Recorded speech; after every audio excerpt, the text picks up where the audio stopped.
Already, man. How you doing today? I'm good. I'm That's good. I what's can't up. complain. Man, I appreciate the time. Do really appreciate getting 3, man, to at least break out of his regular schedule to come bless us with this interview, man. Man, it's nothing, man. I'm glad I'm here. Man, let's get straight into it. For the people who don't know who you are and what you do, man, give them a quick run through. For the people who don't know who I am and what I do, I go by the name of DJ3. I've been in the DJ game, over 20 plus years. And basically, man, I'm with the Coalition DJs now. I'm the marketing director. I break independent music. I help independent artists get to the next step. I do a lot of things, man, from majors to the independent.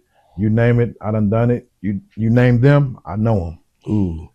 Okay, let's jump right into it. You've been in the DJ game for years, man, especially the people that know you know that. What originally pulled you into the culture and what made you stay locked in when there's a lot of them that came and went? As far as DJing? Yep. Man, I was a rapper first. You know what I'm saying? And I was with a crew called Flatland Brigade back in the day with DJ Kool-Aid and all them, man. So I was rapping first, but we wasn't getting no action with the rapping. We had popularity, but we wasn't making no money. And I was just watching my nigga DJ Kool-Aid. That's my mentor. That's who taught me how to DJ. I used to carry his crates into parties to get in. You know what I'm saying? I used to be like, yo, man, we want to go to the party with you tonight. He was like, shit, carry these motherfucking crates. Yeah. And people don't know what crates are. They was before Serato. It was big crates with 50 and 60 records in each crate. He had about 9 of them. So we used to carry that shit to get into the party free. And then I just kept watching him. And when he wasn't at home, we used to hang out at their crib, period. That was like our clubhouse type shit. I just started getting on the turntables, fucking with it when he wasn't there. And then he figured out I was getting on his turntable, so he started unhooking them. Because he didn't want me on his shit while he wasn't there, because I didn't know what the fuck I was doing. So I learned how to hook the equipment back up. He was unhooking it, and I learned how to hook that shit back up. And I kept staying at it. Then he just eventually like, you ain't gonna stop fucking around. I was like, nah. I was like, I really want to start doing this DJing shit. So he started showing me how to spin, and then shit, it was history. It was history. What was your mindset? Then versus now, though. My mindset then, I was just hungry. I just wanted to do it. I just wanted to get on that shit and rock out and make people dance. The mindset then and now, I know the business now. Then I didn't. Ooh. I was guessing. But you got to start somewhere. Like, yeah. You just jumped in and for anybody, because I heard it somewhere, they say, man, you can't see the people that's waiting to try to wait for the perfect time to try to wait all this. They said, man, you'll never see the road open up until you start taking them steps. That kind of how it worked for you. 100%. And and he threw me in with the wolves. We used to do a lot of parties, big parties, and he was DJing. I was in the booth with him. He was teaching me how to spin. This is how I first started DJing. And he's DJing. And I never forget, we in the DJ booth. He got 2 women in there. He lit. He drunk as shit. And he was like, man, 3, you got this shit. I'm out of here. I said, what the fuck you mean you out of here? The nigga grabbed the 2 women on his arms and walked out the booth and left. And it was a packed club. That was my first night DJing in front of a crowd. How was your heart out your chest? Man, I almost threw up, man. It was packed. But I took a couple shots and I got to it, and the rest is history. Before we move on to the next one, anybody that don't know what you like to drink, what was your drinking choice? Just, something to simmer you down. Back then, I don't drink liquor no more as far as like hard liquor. I used to drink vodka, man. Ooh. I was gin, vodka, Tanqueray, all that shit. Vodka. The clear was my thing, you know what I'm saying? Ciroc, the whole thing. That was my thing. Vodka. So was there ever a moment you almost walked away from this shit? A million times. I almost quit a lot because it's just back then it wasn't no doors opening. Nobody was pulling nobody through. Right. Everybody was on some competition shit, trying to battle and fight each other. It wasn't nobody working together as far as DJ wise back in the day. No, I wanted to quit a lot of times, and this is city here about Wichita, man. It was very, very, very racist out here, man. 100% as far as DJing world. A lot of people don't understand this and recognize this. Like you see now, everybody's downtown DJing. You see all the clubs going. It wasn't none of that shit back in the day. The only black DJs that was able to go downtown was me and DJ Cadence. Yeah. That's it. My man Ant was doing his thing. Fat Cat, he was doing his thing too. But it was hard for us to break into the downtown fucking scene. They didn't let us in, man. They did not let the black DJ in because the fear they think we was gonna bring a black crowd that was gonna shoot their clubs up or their bars up. You know what I'm saying? Like, it's just real talk. It wasn't no downtown. It wasn't no black dudes down there. So in some places, that's still the mindset with it right now. It is. Do you have problems still getting into some places, given, you know, they think you're gonna bring a majority black crowd, or your name done, you know, stood on its own tour where they say, yeah, he gonna bring something that ain't gonna be just that. Nah, everybody know me. The club owners, everybody know what it is with me, man. Nah, I don't have that issue anymore. I can go get any building. Okay, good. From local talent to national artists, we know you done cross paths with a whole lot of names. Mm-hmm. Were there some early connections that really validated your grind? That let you know, man, I'm really, you know, getting there. The Texas movement was a big thing for me. The Texas movement, when Texas music started getting hot, the Houston, the Dallas, and all that shit was popping. When DJ Ron C gave me a drop for my mixtape. Ron C. Yeah, that was a big situation for me. And I used to go to Dallas and drop my mixtapes off in Big T, and my tapes started selling out. And I had to always re-up. Like, that's when I knew. I was like, shit, I think I'm on to something. Facts. How did those moments change how you saw yourself? You know, because we all go from that, man, you know, probably in our own mind, just like any rappers, that we probably look at ourselves like, man, we just, you know, until something that happens in our journey that'll be like, man, I'm really, you know. So how did any of them moments change the way you looked at yourself? Yeah, those moments right there. Me traveling, meeting people that I grew up listening to, wow. And I started working with them. Wow. That's when I knew I was on some shit. You know what I'm saying? I never got arrogant, homie. I never drank my own Kool-Aid. You know, everybody said you the GOAT, you this, you that. I appreciate it and I keep it moving, but I never got a big head. I just kept my head down and did the work.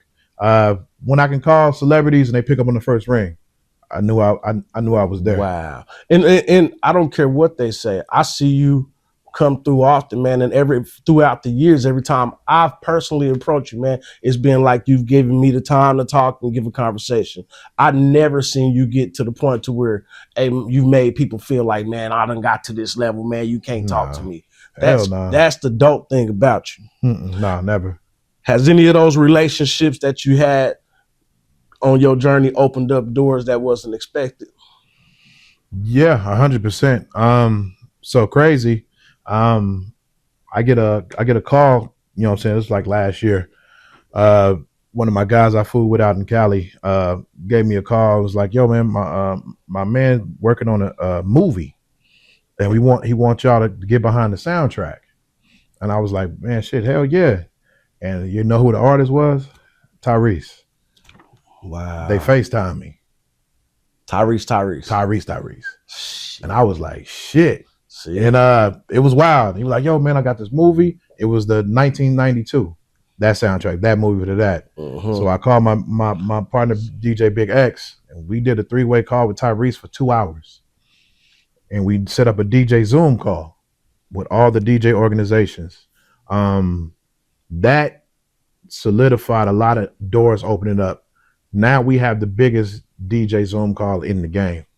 I done Zoom call with Snoop. I done Zoom call with Ice Cube, Bow Wow. The list goes on and on. We done Zoom call with big names, homie, and we got bigger names coming up this year.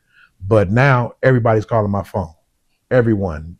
Like the big rappers are calling now. That's why I'm so blessed to even get this interview, bro. Real shit. Nah, man. All love. Man. Appreciate being there. In the scene where trends flip so fast, how did you build a name that stuck without chasing every new thing that came? Because I never follow trends. Like never in life. I'm a leader, homie. Right. I never was a follower. No, what I'm on is what it is. I create my own wave. That's how I've always been. Wow, and that's a lesson learned. That's a good lesson. That's a life lesson that anybody that's pursuing anything, man, they need to soak that up.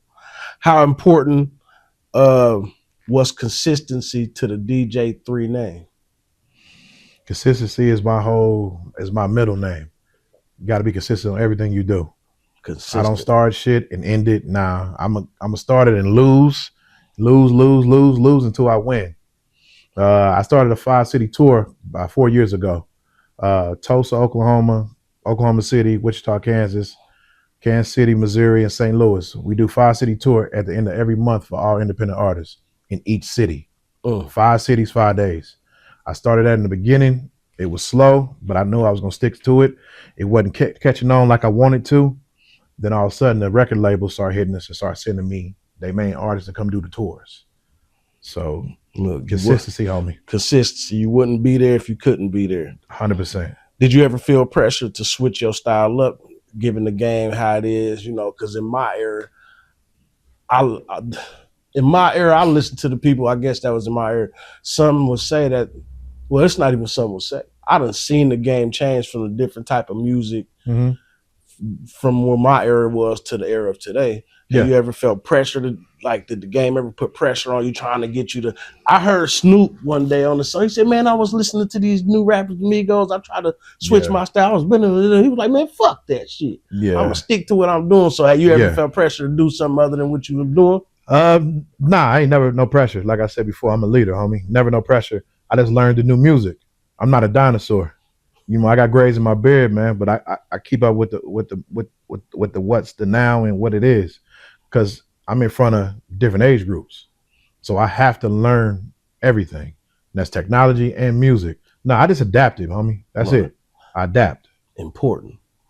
You seen the music, you seen the industry from the ground up. What's the biggest difference between working with a local artist versus major artists? One thing, money. The money, straight up, man. Local artists, man, that's who I'm here for, the independent, because they got the most work to do. The big difference is the majors got a big ass budget. Right. You know what I'm saying? They done called me and say, hey, 3, we got 25,000. What can you do? You rarely get a call like that from an independent. You know what I'm saying? They just don't have the funds like that. You know what I'm saying? That's why I deal with the independent. You really trying to? I'm trying to. Yeah, I'm trying to break them. I'm trying to help them. But it's a lot of independent. Don't get me wrong. They got bread though. There's a lot of independent cats who get to it. But you in this city and you hear and you walk around in a lot of them, as you said earlier, man. I'll give somebody my personal number, man, and tell them to reach out, man, and they don't reach out. It's crazy, given that you're the person that can create opportunity, that can put them in a position to do what they verbally tell you they want to do. I think it just be a lot of it. You know, a lot of cats be oh man, the perception of me. Oh, 3's asshole, 3's this, 3's that. Yeah, I'm all that. But I help people though, homie. Yeah. I done helped everybody who in this city. Yeah. What does locals often misunderstand about the business side of this shit? That it takes money. They think because you good or you can rap good or you got the best production. Nah, man, it takes money and your relationships. You don't know nobody, it's gonna be hard to get it. Everybody don't go viral every day.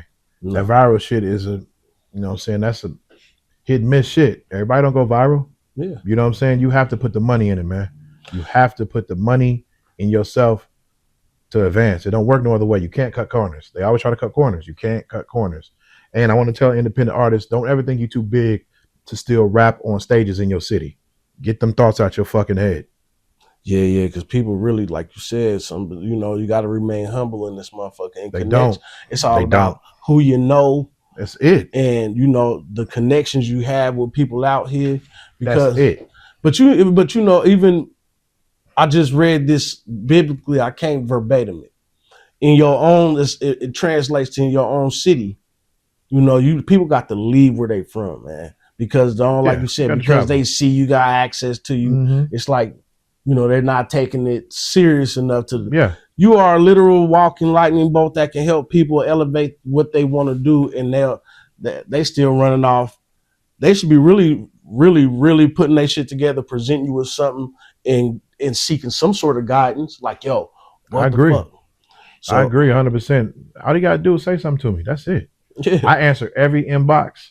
I answer every text. What do majors sometimes forget about the culture? Where they come from. I see it all the time. Bullshit. Majors get so big and they forget where the fuck they come from and shit on the next man coming up, and that's when they lose. For instance, if you remember years ago, do you remember when Tiger was on tour and his tour bus got shot up? Wow. It was years ago, but he came here. He was at my city first. We had him at the Cotillion. We had all these opening acts for the concert. This nigga says, nah, I don't want nobody opening up, and shitted on every last opening act. Did it here and did it in Omaha, Nebraska. Shitted on the artist that was opening up there, shitted on them, and got into it with them niggas, and they shot his motherfucking tour bus up. Wow.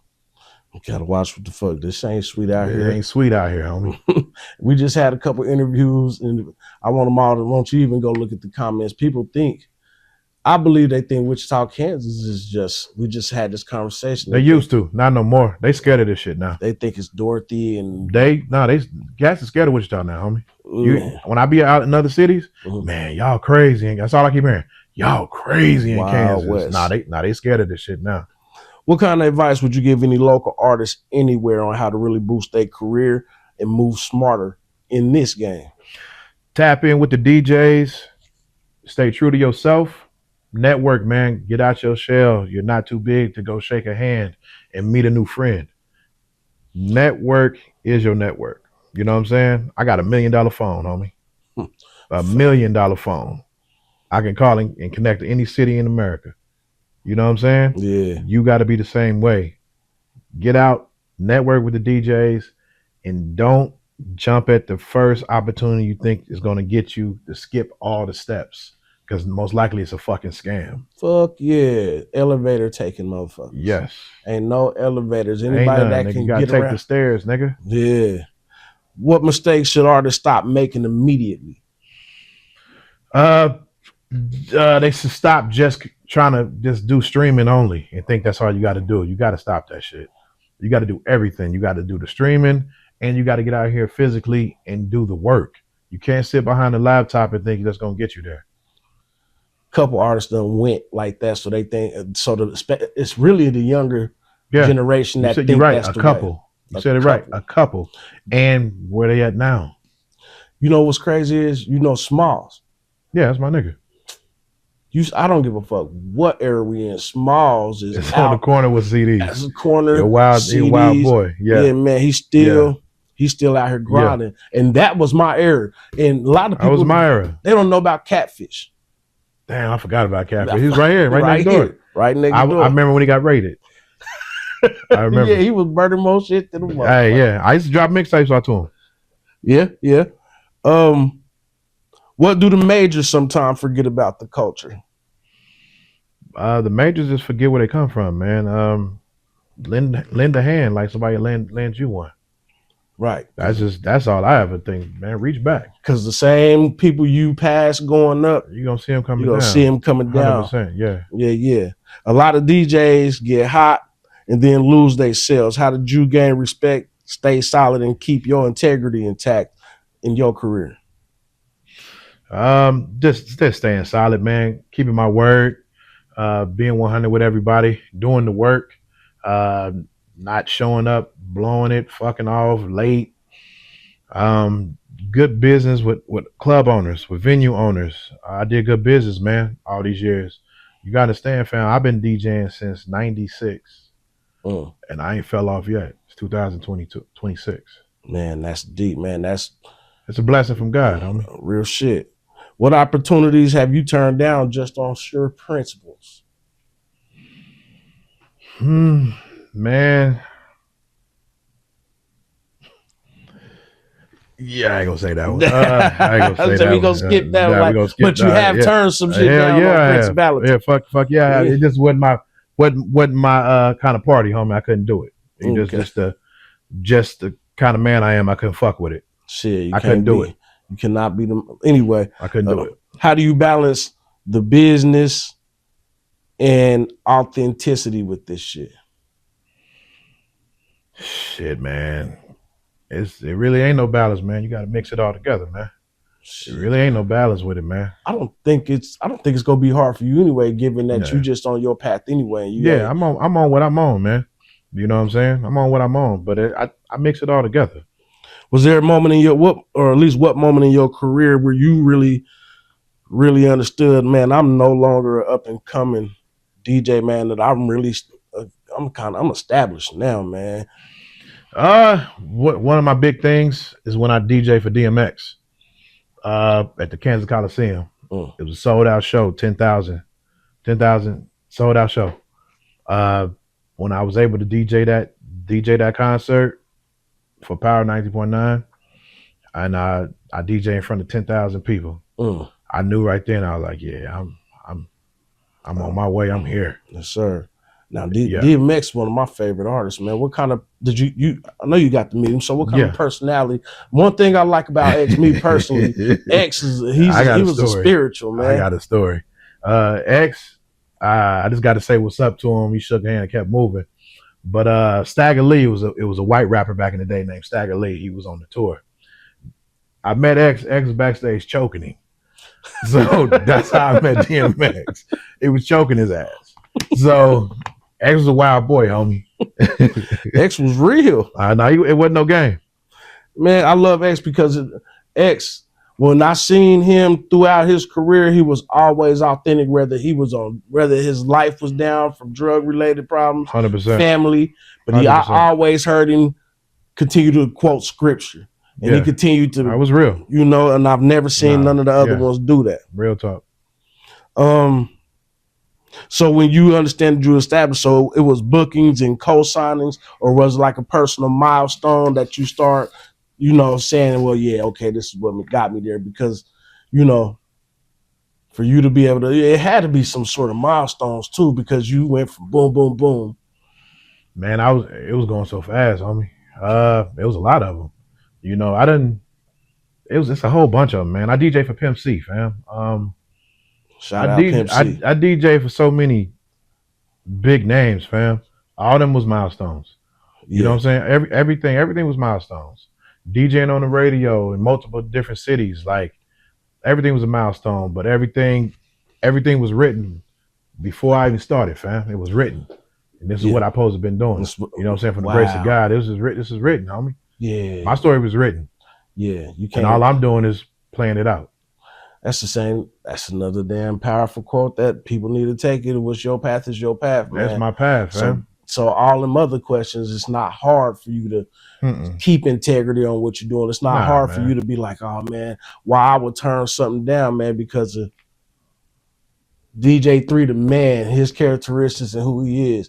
Anything outside of that, that just ain't me. No, it ain't me, man. I'm a man first, and I stand on it.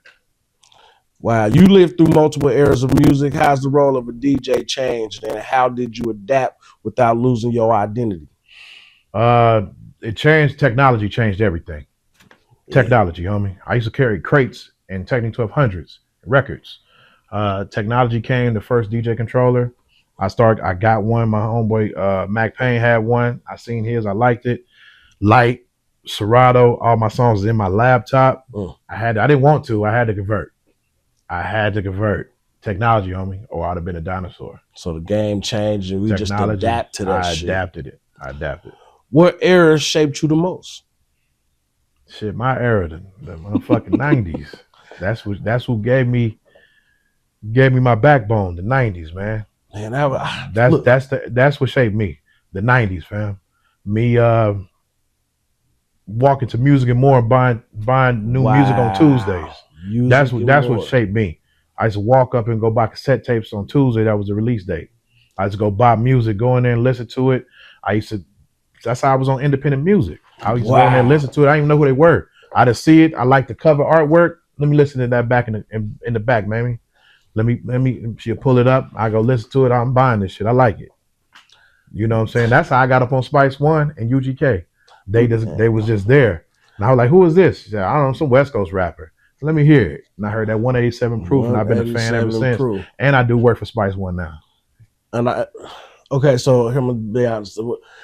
They only today is streaming, it's downloading, it's all this other shit. I don't think the youth understand how authentic it was back then.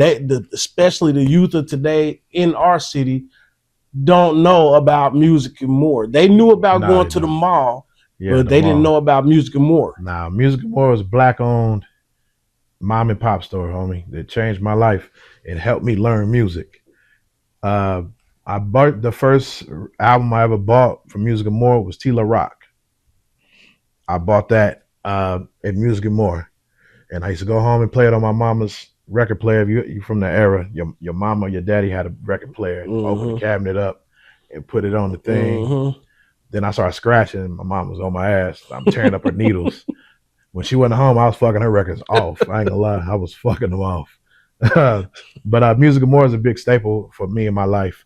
I bought a lot of music there, and I used to go in there, and she just let us hang out and never said shit. We ain't had no money, listen to music and leave. She never said shit. I don't remember her name. I remember Mammy. Mandy? Mammy. Yeah. Shout out Mammy, because she had that store in the hood, man, and we all would go buy tapes. Yes. I got Sebos, Pizzos, anything all that shit coming, was there. She knew all that. Listen, she was on the independent game before the independent game. Half that shit in her store was independent. Do you understand? It was independent artists. Sebo, Spice One, 405. That's where Richie Rich come from. 405. A-Town Boys. It was Atlanta group. Kilo, MC Shy D. I could go on and on and on. All them tapes was there. Them niggas wasn't on no major labels. They was working the chilling circuit through mom and pop stores. Wow. That's how that shit got here. That's how I got up on all that shit, man. She did. It wasn't for her. I wouldn't be this good in music, homie. I wouldn't know this much fucking music. If that store did not exist, nigga, Sound Warehouse didn't have what she had. No, they fucking at all. They didn't. They didn't. She had the shit, man. Yeah. Shout out, Mammy. For real. The thing I love about that era, man, I know I might receive backlash from anybody listening to this bullshit, but my thing is, personally, I think so back in my day, I can hear an artist as soon as he come on, I can tell you exactly who he is. I mean, boom, right there. Because everybody had their own style. What's today's difference? It's still some people who are authentic, but it's a lot of people sounding the same because that's what's selling. So everybody's mimicking each other and trying to just get on. And I mean, you can't be mad at that. I understand it. I get it. Yeah. But when you got your own shit, you're going to last longer. You know what I mean? I just remember a time where I can pick artists out. Right now, I can pick some of them out. I like, okay, so let me throw some honorable mentions, man. I like, because I come up on a lot of West Coast rap. Okay. Man, but I did like Method Man. You had to. Jay-Z. You had to. But I'm going to come up today. One of my favorite East Coast artists, Benny the Butcher. That boy hard. Benny is wet. Conway the Machine. His whole camp. That whole Griselda. But I'm going to tell you who slept on is Dave East. Wow, Dave East. Is nice. Yeah, Dave East, he a beast. He a beast. Yeah. He moves around East and West. He was just out here. He just had a show in Topeka a couple months ago. Yeah, Dave East, big lokes, right? Yeah. Oh yeah. Yeah, I like Dave East, man, because he rocks everywhere he goes. Oh man, the boy nice. I like music from everywhere, man. Yeah. So how do you in these era shifts, how do you stay current without like really forcing the shit? I'm just up on music, homie. I download music every week. I'm on multiple DJ sites. I download music every week. It's just my thing. I'm always trying to look for the next hot shit. Right. What separates a DJ who plays records from one who becomes a real pillar in the community and in the culture? You said what separates it? Yep. So you mean as far as just like I guess it could mean, there's ones that just play records. Oh, you mean the difference on a DJ board or on the actual turntable? No, the one who becomes a pillar in the community. Like I would say that you become a pillar in the community, and there's still DJs that just not gonna really take it nowhere. They just still kind of bedroom DJs. Yeah. I mean, shit. I mean, To each his own. You know what I'm saying? Yeah. It might not be might not be their vision, man. They Right. might think just DJing in that small bar doing that, they cool with that. You know what I'm saying? Nothing wrong with that. It ain't nothing wrong. Yeah, nothing wrong with that. It just it's all about your ambition, how much you want for yourself. That's it. And you really got to chase this shit. You got to, boy, you got to get to it. It's not a game, man, and it's no breaks. You know, no you breaks. You done had ups and downs in this shit, huh? Yeah, fuck yeah, 100%. Yeah, this shit done ruined relationships and everything. Oh boy, this shit is terrible. What they say? It get terrible for you sometimes. Ruin relationships, man. They say. I heard somebody say, man, I try to, even like if they go on vacation, man, my passion won't let me rest. That's almost like shit. Hey, I be out with my woman, and I don't like going to clubs. When I ain't working, I don't want to really be in the motherfuckers, because I'm listening to the fucking music. I'm in any city, anywhere. I be like, God damn it, why you play that shit? Man, what the fuck you on, man? What the fuck is that? Man, what? Like, I can't even enjoy myself. I can't turn it off. That DJ shit is on you. That shit is in you. I can't turn it off, man. That shit turned on you. You supposed to be having a good little time with your woman. You two, not at all, man. How important is it to give back locally from DJ3? Man, it's everything, because I made a deal with myself in my early years. If I ever get to a level, I live off this shit, travel the world and all this, I'm always put somebody on. Changing lives, man. I have to. I know how hard it was for me. I gotta put people on. And man, what I'm here for. Right. You following God's plan. That's why it's so comfortable to be, and that's why you're willing to risk. That's why when you said that, man, it's done, because I done heard a couple people that's really about that grind, man, and they really see the vision, and everybody can't see your vision. The women you with can't see the vision. Your parents, everybody ain't gonna see your vision. Oh man, my mama thought I was crazy as shit. Yeah, she thought I was crazy. When I quit my job years ago and did it full time, she thought I was crazy. But my mother was always the biggest supporter. We used to record mixtapes. Me and my crew used to record mixtape. We used to do it in my bedroom when I lived with my mama. We used to let me have that shit blasting and let us record that shit and never complained, homie. She seen I was on something. She didn't know what the fuck it was, but she didn't block it. Yeah, because us as parents may not always understand. Yeah, but God touches everybody with something of their own. 100%. And she just let you rock that shit out. She did let me rock it out. Shout out moms. What lessons did the streets, the clubs, and the industry teach you that no classroom ever will? Honor, homie. I rock from the drug lords to the motherfuckers at Princeton. You know what I'm saying? I fuck with every walk of life. The streets taught me honor, fam. It taught me what to do and what not to do and what to look for when it's scamming and motherfuckers trying to get over on you. You know what I'm saying? It taught me loyalty, fam. Because I got friends from the street that I'm still friends with from the 90s to now. Man, that's longevity. Oh, it's long shit, homie. 100%. And today, it's hard to find genuine. Yes. Man, it's just such. It's 100%. really. It's really 100%. A letdown. In some ways, how the game is going. Now we understand that we got to. The game is supposed to change. It has to change. It evolve, but some evolution, man. I mean, cats are just suckers now, and that's just what it is. Crop tops. Yeah, they just suckers, man, and people don't want to admit it and say it.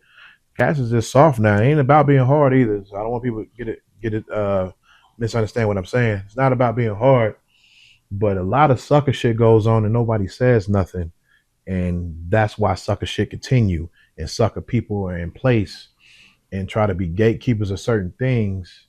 Because most gatekeepers are real bitch ass niggas. And that's just the truth. You know what I'm saying? But nobody's ever checking them. Nobody's ever testing that situation. And they keep allowing sucker shit to happen. And that's why there's always going to be suckers in your way. But that's their fucking job. That's their job, but it's our job to check the fuck shit. Sucker ducker. And a lot of people don't. And that's all I heard them say. Oh man, if everybody is so much, it's so real, but it's all this fake shit keep happening. It's fake, man. Man, it's what was the hardest lesson for you to learn? The hardest lesson to learn. And how did them lessons guide you today? The hardest lesson was being consistent when you have real life shit going on. It was hard. Ooh. You know what I'm saying? When it was just real shit going on in your life, you still had to push. Like right now, I came from the hospital. My mother's in the hospital. I left there and came here to do the podcast. I still got to keep pushing. Man, you know what I'm saying? It's just the hardest lesson is to keep pushing when life is lifing. Deep lesson. And 100%. God damn, man, you been dropping that shit. That right there applies to everybody. Yeah. Cause ain't nobody gonna get nowhere. There's no straight arrow to success. Mm-mm. There's no, if God ain't testing you all the way through there, I ain't gonna appreciate it, man. Because that's building you up for who you gonna be tomorrow. 100%. And you never know the lives that you gonna touch on your path. 100%. For the next generation that's watching your path and what you're doing, what's the real blueprint to longevity, respect, and building a name without selling out? Just stay strong, man. Keep your character. Don't bend a break for anyone when you in your gut know it's wrong, and always bet the whole house on yourself. I bet the whole house every day I wake up. I bet it all on myself every time. Facts. Bet on yourself 100%. You can't never go wrong. Yeah, because ain't nobody go do you like you. Nobody. And ain't nobody would just say go see your vision. 100%. Bet it all on yourself every time. Shit, we don't half-ass swing, man. We go either that right there, betting the whole house, eliminates regrets down the line all day, and I have none. What should any next generation people that's following your thing, what should they really focus on first? Your business. Make sure all your shit registered. Everything. Your business. It doesn't matter how good you are. Your business. This shit is 90% business.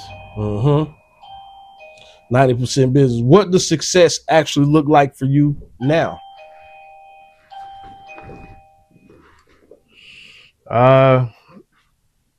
Man, success to me is health and living off of what you love to do. That's success to me, fam. Man, that's it. I get to travel the country and do music. Something that they said was a fad. I get to travel and go do music. Has anybody ever have you ever been discouraged by people because they don't see your vision? Yeah, 100%. Yeah, 100%. 100% discouraged. But but I knew. I was like, they just don't get it. But I'm gonna keep going. Like I said, I'm a leader, homie. I don't need everybody to see it. I'm gonna show you. Facts. What who do you have any artists you want to mention that's honorable mention that you see that that you can get flowers that they is putting in that work and people should be looking for from the city or anywhere 100%. Yeah, I just started a thing I call DJ3's Top 5. I'm gonna do it every month. It's top 5 artists I picked from our regions, from Tulsa, Oklahoma City, Wichita, Kansas City, and St. Louis. I'm gonna do it every month. I just picked what I just picked this month. I just picked Mike the Don from Tulsa, Juice the Mac from Oklahoma City, 80 from Wichita, Casey Young Boss from Kansas City, and Rory Blaze from St. Louis. Look up for all those. They're coming up straight from the city right now. Of course, 80, my man Hippie K. It's quite a few that's out here doing some work out in Wichita. You know what I'm saying? Just traveling and seeing the and following their path, fam. Because sitting at home, ain't nobody gonna come knock on your door and look for you. Yeah, success ain't gonna come and give it to you. Success don't come like that at all. Man, dude, it's been a monumental pleasure, man, to get you to come out and take time out your day, man. If there's any information you want to leave anybody, any kind of thing you want people to know, man, go ahead and do your thing. You can follow me on all social media at DJ3 You'll find me. Man, just tap in with me. You're an independent artist. Tap in with me, man. I got these tours. I got all these opportunities that I built these platforms for you. You know what I'm saying? So just tap in with me. I'm here. I'm easy to find. And You gonna catch me where to work at. That's where I'm at. He said, I ain't hard to find. Not at all. I ain't hard to find.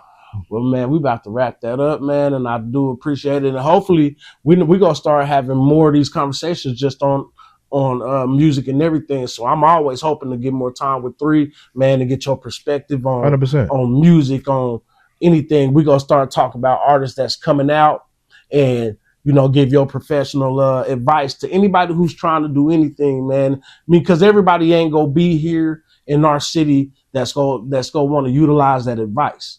So when we get these videos and we start giving this knowledge and we start being able to pick apart, your mind and you giving people direction as a DJ that's currently in there pioneering the game with the rest of them, man, this information and that mindset is valuable. And if anybody has any time on their hand, they really want to bite down and try to make it in here, they need to really watch these videos and listen to what you got to say, because you're going to give nothing but jewels.